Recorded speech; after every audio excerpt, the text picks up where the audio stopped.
In a land of gentle hills and whispering winds, there was a place called Ayetoro. This valley was a green bowl filled with life and peace. Tall trees with leaves like emerald hands reached for the sky. A clear, cool river flowed through the middle, singing a soft song as it tumbled over smooth, gray stones.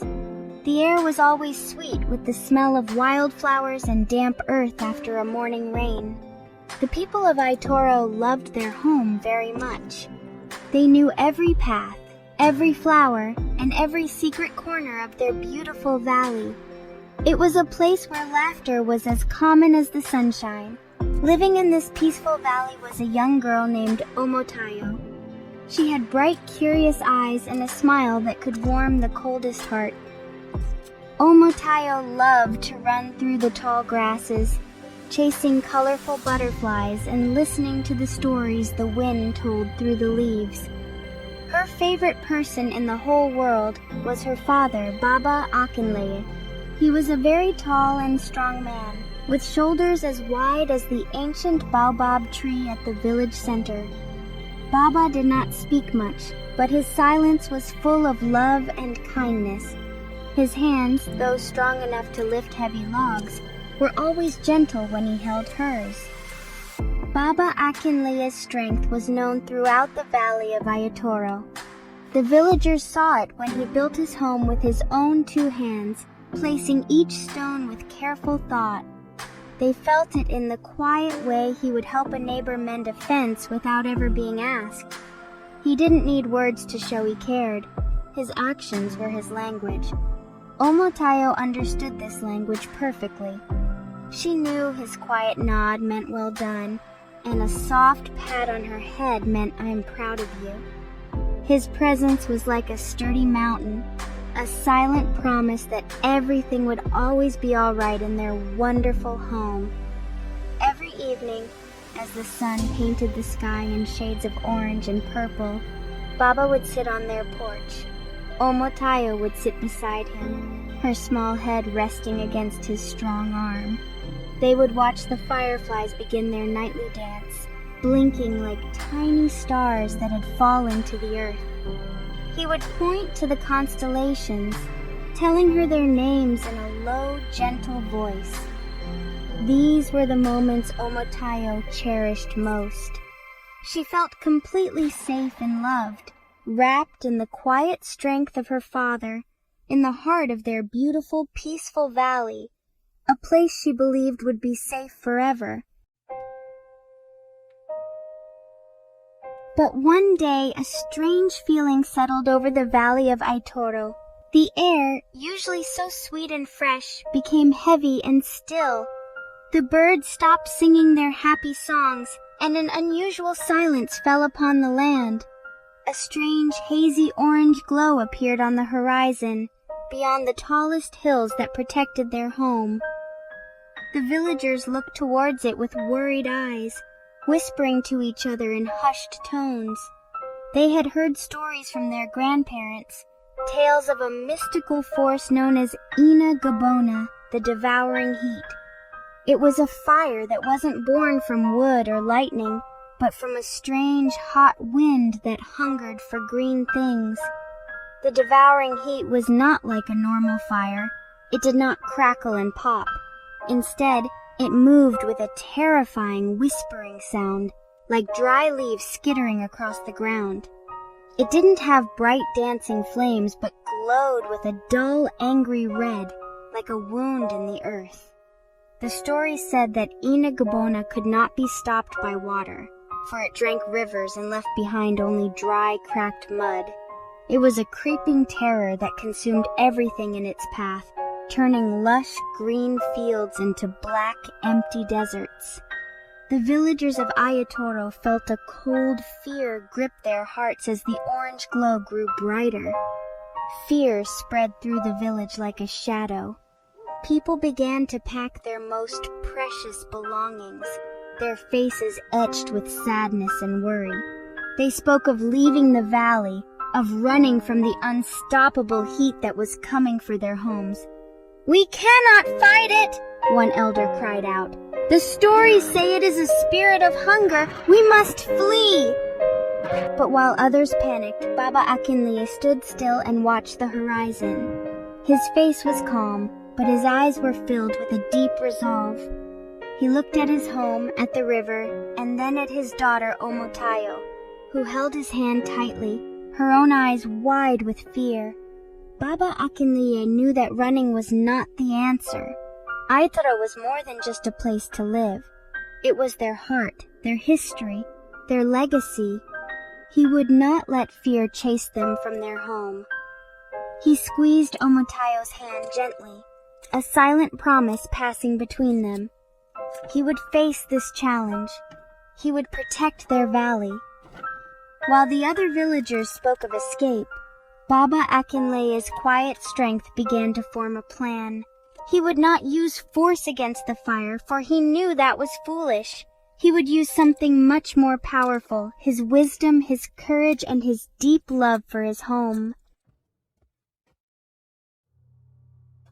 The next morning, while the sky was still a soft pre-dawn gray, Baba Akinleye began his work. He did not gather buckets of water or axes to chop down trees.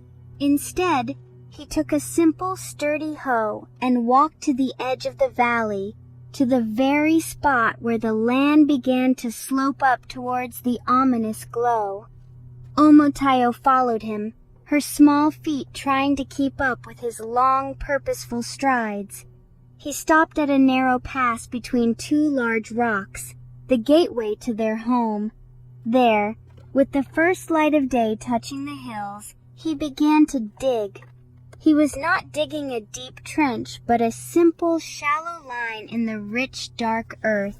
The line stretched from one great rock to the other, a thin mark separating the valley from the world beyond. As he worked, the strange, hot wind that carried the devouring heat began to blow. It whispered threats and hissed with hunger, trying to push him back. It was a living thing, full of malice. But Baba Akinleye did not falter. He stood his ground, his feet planted firmly, his movements steady and sure. He poured all of his love for Ayetoro, all of his courage, and all of his quiet strength into that one simple line in the dirt. He was telling the fire, this far and no further. When the line was complete, he stood before it, his back to the valley and his face towards the approaching heat. The air grew hotter, and the red glow of Ina Gabona crested the hill, a silent, rolling wave of destruction. The strange fire wind swirled around Baba, tugging at his clothes and whispering fearful things in his ear. It told him he was small and foolish. It told him he would be turned to ash. But Baba Akinleye stood as still and as strong as a mountain. He did not shout or raise his fists. He simply stood there, a guardian protecting his home, his heart filled not with fear, but with love for his daughter and his people. Then, a most amazing thing happened. As the front edge of the devouring heat reached the shallow line in the earth, it stopped. The fire wind howled in frustration, swirling and pushing against the invisible barrier that Baba's courage had created. It could not cross. The simple line, drawn with a father's love and a hero's resolve, was more powerful than all its heat and hunger. The fire spirit raged, but it could not pass the mark. It was as if the very land itself, strengthened by Baba's will, was refusing to burn. The devouring heat could not defeat a love so pure and a strength so quiet. For a long time, the fire pushed against the line, its red glow pulsing with anger. But it could not break through. Slowly, defeated, the devouring heat began to recede. The strange hot wind died down, and the angry orange glow faded from the sky. The air in Ayetoro grew sweet and cool once more. The birds, sensing the danger had passed, began to sing again. The villagers who had been watching from afar crept forward in disbelief. They saw the blackened, scorched earth on one side of the line, and their own beautiful, untouched green valley on the other. And standing between the two was Baba Akinleye, tired but triumphant. Omotayo ran to her father, her heart bursting with pride and relief. He knelt and hugged her tightly, and in that moment she understood everything. His strength was not just in his muscles, but in his heart. His silence was not an absence of words, but a presence of deep thought and unwavering love. Baba Akinleye had not fought the fire with fire. He had faced it with something it could never understand. He had protected them all, not with a loud battle cry, but with a quiet, powerful stand. He had shown everyone in Ayetoro that true bravery is not about fighting, but about protecting what you love. From that day on, the line in the earth became a sacred place. It was called Baba's Mark, and though grass and flowers eventually grew over it, everyone in the valley knew it was there.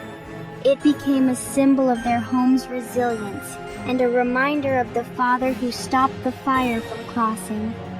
Baba Akinleye lived for many more years, still as quiet and strong as ever.